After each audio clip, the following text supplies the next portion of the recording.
महाराष्ट्र राज्यातील ग्रंथालय चळवळ ठरली मातीमोल। यातील ग्रंथालय कायद्याला 53 वर्षे पूर्ण होत आली तरी राज्यातील सार्वजनिक ग्रंथालय चळवळ समाजात आजपर्यंत दुबळी राहिली आहे। शाहू फुले आंबेडकर यांच्या विचारावर चालणाऱ्या पुरोगामी विचारांचे राज्य म्हणून नावाजलेल्या राज्यातील ग्रंथालय चळवळ अजून सक्षम झालेली नाही, हे महाराष्ट्र राज्याचे दुर्दैवी म्हणावे लागेल। या राज्यातील कायदा म्हणजे आंधळ तळते कुत्रपीठ खाते अशी अवस्था या राज्यातील शासन प्रणालीची आहे। राज्यात कायदे होतात, त्या कायद्याची अंमलबजावणी होत नाही। अंमलबजावणी करण्यासाठी इथली शासन व्यवस्था फक्त समित्या नेमते आणि आलेल्या समितीचा अहवाल विधिमंडळात किंवा तत्वता मंजूर करून शेवटी मात्र आलेला प्रत्येक अहवाल शेवटी बासनात गुंडाळून बाजूला फेकला जातो। हा अन्याय सातत्याने करण्यात आला आहे।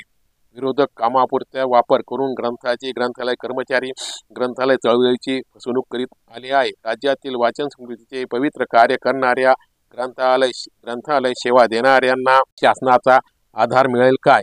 राज्यातील ग्रंथालय चळवळीला शासनाने 9 वर्षात ग्रंथालय अनुदानात कोणतीही वाढ केली नाही। ना दर्जा वाढ ना नवीन ग्रंथालयांना मान्यता देण्याची योजना सुरू करण्यात आली आहे।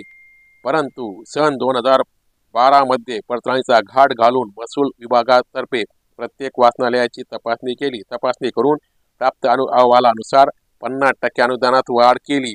या कायद्यात दर 5 वर्षात अनुदान दुप्पट करण्याची तरतूद असताना त्याचा पालन करण्यात आलेले नाही। तुटपुंज्या वर्षी एक निरीक्षक पाठवला जातो।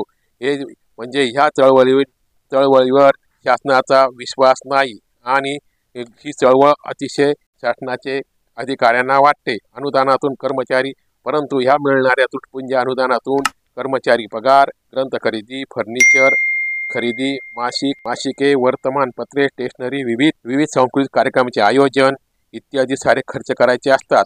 ग्रंथालय चालकांना ते करताना जीव नाकीनऊ येत असते।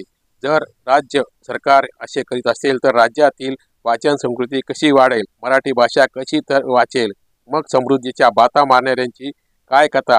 जर ग्रंथालय चळवळ योग्य वाटत नसेल तर तिला तिलांजली देण्यात यावी।